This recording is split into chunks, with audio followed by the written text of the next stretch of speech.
Berlin syndrome कहानी शुरू होती है और हम एक ऑस्ट्रेलियन लड़की क्लेयर को देखते हैं जो कि एक फोटोग्राफर होती है और यहाँ वो अपने काम के सिलसिले में आई होती है। अब बर्लिन में रुकने के लिए वो एक होटल में रुकती है और तभी रात में उसे वहाँ कुछ दोस्त मिलते हैं, जिसके बाद वो सभी लोग सुबह तक खूब एंजॉय करते हैं। अगले दिन क्लेयर जब अपना कैमरा लेकर बर्लिन में घूम रही होती है तभी उसे वहाँ पर एक लाइब्रेरी दिखती है, जिसे देख वो उसके अंदर जाती है। तभी वहाँ उसे एक स्केच वाली मैगजीन काफी पसंद आती है और वो उसे ले लेती है। जब वो वहाँ से वापस आ रही होती है तो तभी उसकी टक्कर एक आदमी से हो जाती है, जिससे उसकी सारी बुक गिर जाती है। पर तभी वो लड़का एंडी उसकी बुक उठाकर उसे देता है और उससे काफी अच्छी तरह से बात करता है। क्लेयर भी उससे बात करने लगती है। अब बात करते हुए एंडी उसे एक पार्क में लेकर आता है जहाँ वो उसे बताता है कि वो एक टीचर है। फिर वो क्लेयर से पूछता है कि वो क्या करती है,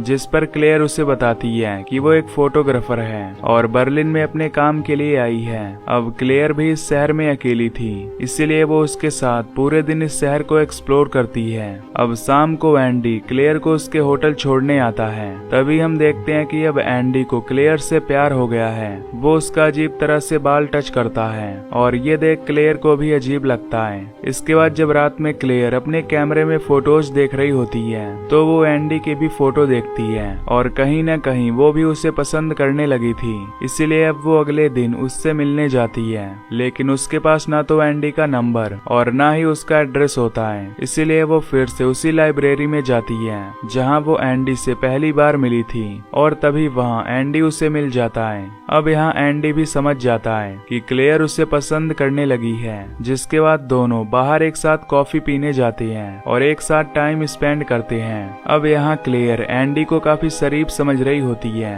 पर उसके दिमाग में कुछ और ही चल रहा था। अब एंडी क्लेयर को उसके अपार्टमेंट में लेकर जाता है, जो कि शहर से काफी दूर एक सुनसान जंगल के पास होता है और वहाँ पर आसपास कोई भी इंसान नहीं रहता था। लेकिन क्लेयर इन बातों पर ध्यान नहीं देती क्योंकि वो अब एंडी से प्यार करती थी।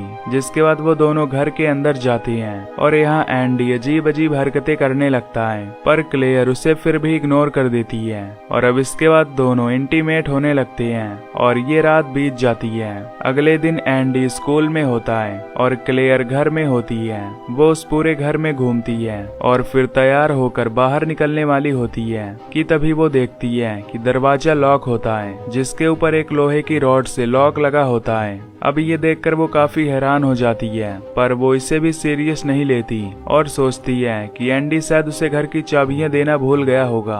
अब सारा दिन क्लेयर उस घर में बिताती है और जब शाम को एंडी घर पर आता है तो वो उससे पूछती है कि क्या वो कीज देना भूल गया था। इस पर वो कहता है हाँ, मुझे लगा कि मैं यहाँ रख कर गया हूँ पर मैं भूल गया था। क्लेयर उससे मजाक में बोलती है कि मुझे लगा कि तुमने मुझे यहाँ जानबूझकर कैद करके रखा है, पर एंडी उससे ऐसा रिएक्ट करता है जैसे वो बहुत ही शरीफ है और उसे कुछ नहीं पता। जिसके बाद ये दोनों फिर से इंटीमेट होते हैं। अब सुबह उसके जाने से पहले क्लेयर उससे पूछती है कि कीज कहाँ हैं, जिस पर वो कहता है कि टेबल पर पड़ी हुई हैं और कीज देखकर क्लेयर दोबारा से सो जाती है। अब क्लेयर जब सोकर उठती है तो उसे एक फोटो मिलती है जो उसकी खुद की फोटो होती है और उसके शोल्डर पर लिखा होता है माइन। ये देखकर उसे काफी अजीब लगता है। फिर वो कीज लेकर डोर ओपन करने लगती है, लेकिन यहाँ पर जो कीज होती हैं वो गलत होती हैं क्योंकि एंडी उसे गलत चाबियां देकर गया था। और अब क्लेयर समझ जाती है कि यहाँ पर कुछ न कुछ गड़बड़ है क्योंकि वो उस डोर को नहीं खोल पा रही थी। उससे पता चल जाता है कि एंडी ने उसे यहाँ जानबूझकर बंद किया है। उसके बाद वो अपना फोन चेक करती है पर उसकी बैटरी लो होती है और जब वो अपना फोन चार्ज में लगाती है तो देखती है कि उसके सिम कार्ड से गायब हो गए हैं। ये देखकर वो काफी घबरा जाती है और उस खिड़की को तोड़ने की कोशिश करती है। पहला ग्लास तो टूट जाता है पर उसके पीछे वाला ग्लास नहीं टूट पाता, जिससे क्लेयर समझ जाती है कि ये सब एंडी बहुत पहले से ही प्लानिंग कर रहा था। और अब क्लेयर शाम होने का इंतजार करती है। जैसे ही एंडी दरवाजा खोलता है तो वो वहाँ से जाने की बात करती है, लेकिन एंडी फिर से दरवाजा बंद बंद कर देता है और लॉक लगा देता है। अब एंडी उस घर के हालात को देखकर समझ जाता है कि क्लेयर को सब पता चल गया है। तभी क्लेयर उससे पूछती है कि ये सब क्या चल रहा है। एंडी कहता है कि तुमने ही तो कहा था कि तुम मेरे साथ सारी जिंदगी रहना चाहती हो। दरअसल एंडी ने इस बात को कुछ ज्यादा ही सीरियस ले लिया था, जिससे क्लेयर को समझते देर नहीं लगती कि एंडी एक मेंटली डिस्टर्ब आदमी है। क्लेयर उससे काफी लड़ती है और कहती है कि मुझे बाहर जाने दो, जिस पर एंडी उससे बहुत मारता है। अगले दिन जब वो घर से बाहर जाने वाला होता है तो वो क्लेयर को बेड से बांध देता है और उसके नीचे पॉलीथीन बिछा देता है, क्योंकि वो उसे 2 दिन के लिए यहाँ बांध कर जाने वाला था और टॉयलेट के लिए उसने ये प्लास्टिक बिछाई होती है। अब एंडी अपने फादर से मिलने जाता है, जहाँ वो उसे अपनी नई गर्लफ्रेंड के बारे में बताता है। यहाँ पर हमें पता चलता है कि एंडी की पहले भी एक गर्लफ्रेंड थी, लेकिन वो कहाँ गई किसी को पता नहीं। जब वो शाम को घर आता है तो क्लेयर को देखता है, जिसकी हालत बहुत ही खराब होती है। यहाँ एंडी उसके लिए एक पजल लेकर आता है और कहता है कि मैंने तुम्हारी मॉम को मैसेज कर दिया है कि तुम बिल्कुल ठीक हो। इस बात पर क्लेयर उसे बोलती है कि वो ठीक नहीं है। अगले दिन एंडी जब उसे दोबारा बांधने वाला होता है तो क्लेयर उससे रिक्वेस्ट करने लगती है कि वो उसे ना बांधे,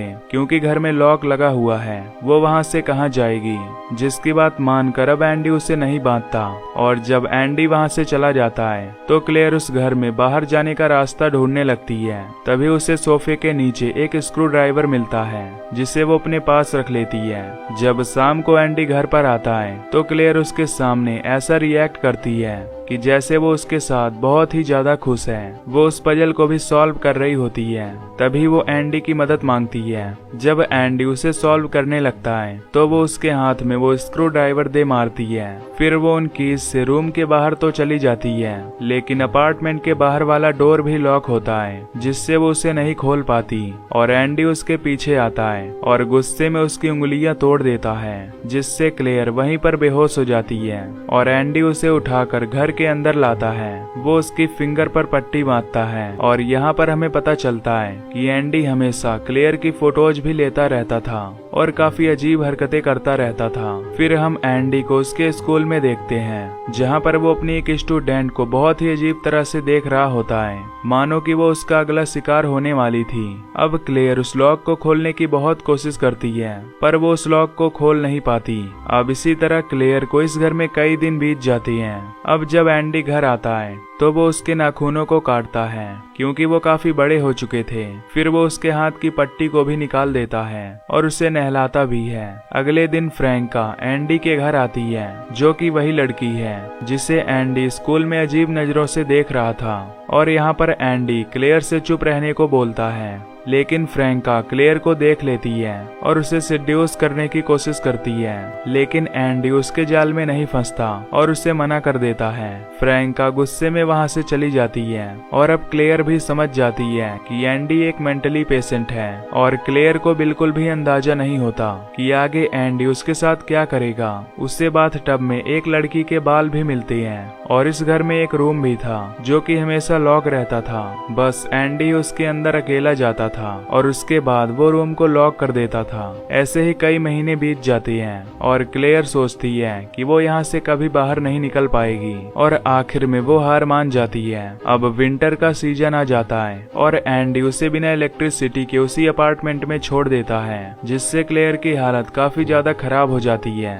और एंडी कई दिनों तक बाहर रहता है, क्योंकि उसके फादर की मौत हो चुकी थी। और एंडी जब घर आता है तो क्लेयर को अपने फादर के बारे में बताता है और रोने भी लगता है। उसे रोता देख क्लेयर को उस पर तरस आ जाता है और फिर दोनों उसी रात इंटीमेट होते हैं और ऐसे ही कई दिन बीत जाते हैं। अब क्लेयर को देखकर हमें पता चलता है कि अब वो खुशी से एंडी के साथ रहने लग गई है, पर अभी भी उसे एंडी के मन की बात पता नहीं होती कि वो आगे चलकर क्या करने वाला है। अब एंडी उसे एक डॉगी भी लाकर देता है, जिसे देखकर वो काफी खुश हो जाती है और क्लेयर उससे पूछती है कि उसने कितनी लड़कियों के साथ ये सब किया है। इस पर वो कहता है कि एक भी नहीं। अब काफी दिन बीत जाते हैं। हम देखते हैं कि एंडी क्लेयर को कार की डिग्गी में बंद करके एक सुनसान जंगल में ले जाता है और अब वो उसे मारने वाला था, लेकिन क्लेयर की किस्मत अच्छी होती है और वहाँ 2 बच्चे आ जाते हैं, जिसमें से एक बच्चा जख्मी होता है और उनके पीछे उनकी मॉम भी आ जाती है। क्लेयर उस लड़की को समझाने की कोशिश करती है, लेकिन वो लड़का उसकी बात नहीं समझता और वहाँ से भाग जाता है। इसके बाद एंडी क्लेयर को लेकर घर आता है। अब एक दिन एंडी जब घर पर नहीं था तो क्लेयर उसी रूम को खोलने की कोशिश करती है और वो उसमें एंटर भी हो जाती है। तभी वहाँ उसे एक फोटो एल्बम मिलती है जिसमें उसकी काफी सारी न्यूड फोटो होती हैं और एक फैमिली फोटो भी होती है। तभी उसमें कुछ लड़कियों की फोटोज भी उसे दिखती हैं, जिससे वो समझ जाती है कि एंडी ने बहुत सारी लड़कियों के साथ ये सब किया है और लास्ट में उन्हें मार दिया है। क्लेयर ये भी समझ जाती है कि एंडी उसे भी मार देगा। क्लेयर यहाँ से निकलने की बहुत कोशिश करती है, पर यहाँ से निकलना इतना आसान भी नहीं था। एक रात जब क्लेयर अपने अपार्टमेंट पर अकेली होती है तो वो वहाँ पर एक आदमी को देखती है जो कि यहाँ पर चेकिंग करने के लिए आया था। वो जब अपनी लाइट फ्लैश करता है तो क्लेयर अपना हाथ हिलाकर उससे मदद मांगती है, जिससे वो आदमी उसे देख लेता है और उसकी मदद करने के लिए गेट खोलने वाला होता है कि तभी एंडी वहाँ पर आ जाता है और उस आदमी को जान से मार डालता है। अब क्लेयर ये देख लेती है, वो काफी घबरा जाती है। इधर एंडी उस लाश को वहाँ से ले जाता है और उसे जला देता है। तभी एक दिन क्लेयर देखती है कि एंडी कुछ बच्चों की नोटबुक लेकर घर पर आया है, इसीलिए वो प्लान बनाती है कि वो फ्रैंका की नोटबुक में अपनी एक पिक्चर रख देगी, जिससे उसे पता चल जाए कि एंडी ने उसे यहाँ कैद करके रखा है और वो उसकी मदद के लिए आ सके। वो ऐसा ही करती है। वो पहले एंडी का ध्यान भटकाने की कोशिश करती है और आग में अपना हाथ जला देती है और फिर फ्रैंका की नोटबुक में अपनी फोटो रख देती है। अब अगले दिन फ्रैंका जब अपनी बुक खोलती है तो उसे वो फोटो मिल जाती है, जिससे वो समझ जाती है कि क्लेयर खतरे में है। वो उसी वक्त वहाँ से उठकर भागने लगती है और गलती से उससे वो फोटो वहीं पर गिर जाती है और एक बच्चे को वो फोटो मिल जाता है, जिसे वो एंडी को दे देता है। और अब यहाँ एंडी भी समझ जाता है कि अब उसका राज खुलने वाला है और वो जेल जा सकता है। एंडी फ्रैंका के पीछे भागता है, लेकिन अब तक उसने क्लेयर को आजाद कर दिया होता है। अब क्लेयर एंडी को वहीं पर कैद कर देती है जहाँ पर उसने उसे कैद करके रखा था और एंडी उसी रूम में एक सोफे पर बैठ जाता है। फिर हम क्लेयर को देखते हैं जो एक टैक्सी में होती है और अब वो पूरी तरह आजाद थी। और इसी के साथ ये मूवी यहीं पर एंड हो जाती है।